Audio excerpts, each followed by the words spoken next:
tremendous milestone to be over for your first report. And it's you, it's 29,960 other people like you who have put us in that position. Because this race, I'll tell you, this is not about Jeff Beatty. I've had a couple of times in my life where I found myself at the tip of the spear. And I started describing that to some people here earlier tonight. This is one of those times. You know, there was a time in Delta when we went into Grenada to rescue the American medical students. Somebody had to go in first. And we were at the tip of the spear. And when you realize there was 1,000 American medical students there whose parents were counting on you to make sure their kids got home safe, they put a lump in your throat. You know, there were very few of us going in. When I was in Delta, we had an 800,000-man army, and we had less than 80 people in Delta. And that particular day, we had about 45 people available to go in. They were all over the world. We went on 2 days' notice. But there you were at the tip of the spear, and you were very conscious of the fact that the people that flew you down there, the people that were sitting back in the operations center, the families, all these people were counting on you to do your job. There was another occasion when I was in CIA. We were about to make our first pitch to try to recruit somebody in a terrorist organization. It would be the biggest penetration we'd had of this organization in the history of the CIA. And some one person was going to be the one person who would meet that individual under a pretense and take them into a hotel room, sit down, and cold pitch him. And not let him out of the room, hopefully, until you got a favorable answer. And these were people who had killed Americans, numerous Americans, and you knew that only one person could be at the tip of the spear and could make that pitch. And it was humbling to be that one person. So is it here. This is your campaign. I get choked up thinking about it. Your campaign. Our campaign. We can only put one name at the top of the ticket. So we're putting mine up there. Some of you had stood up earlier, we would have put yours up there. But we're putting mine up there. But I want you to know, this is our campaign. I want you to be proud of this win. It's a win you can revel in. You know, we are going to win this race. We're already in a tie. We do the work. I'll be right with you, Jen. Yeah, okay. We do the work.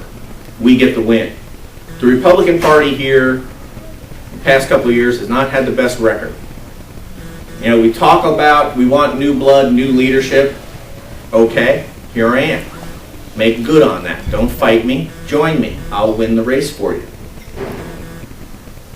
We have got a history in the Republican Party of this negative self-fulfilling prophecy where people think we can't win. Well, no wonder they think that. We're something like 6 in 190 in the past 5 years.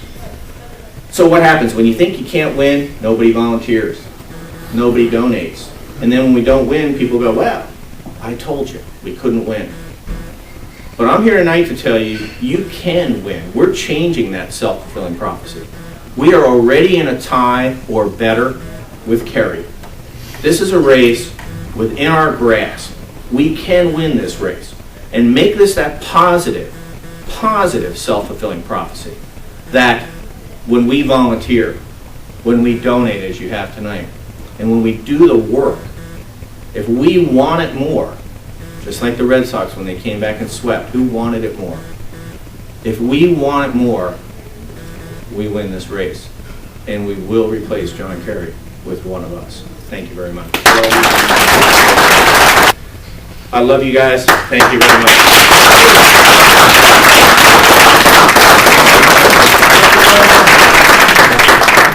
Well, Commissioner, I just want to expand on what Jeff was talking about. A few weeks ago, actually closer to the beginning of the year, Mr. Beatty got a call from the Human Resources Center at the Military Command in the St. Louis area.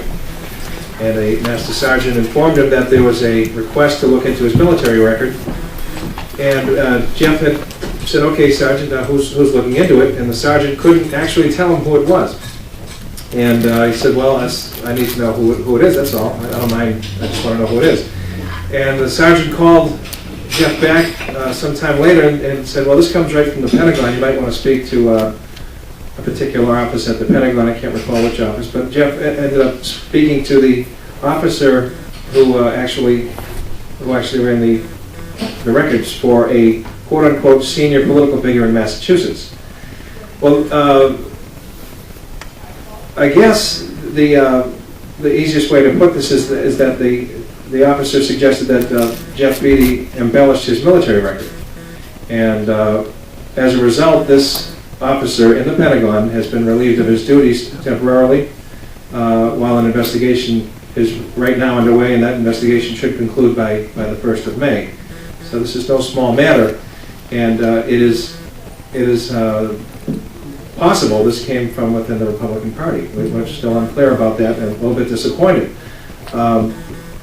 But I think that Jeff has shown that he's an officer and a gentleman. He's not taking the road I would have taken,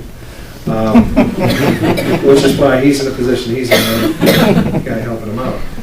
Very gladly. I'm very happy to. I've never really gotten behind a candidate before. I really am a little bit suspicious and cynical when it comes to politics, but I think we have a man of character and a guy who's going to do some good and will make us all proud that we did this today and this summer and through the fall.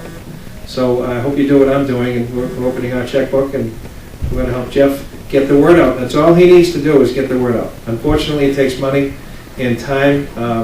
Maybe you can't do something every day of the week. Maybe you can do something once a week or once every 2 weeks, but collectively, we can all be on this constantly and get something great done here in Massachusetts. So with that, I'm just going to say good night to you and mix it up with you guys.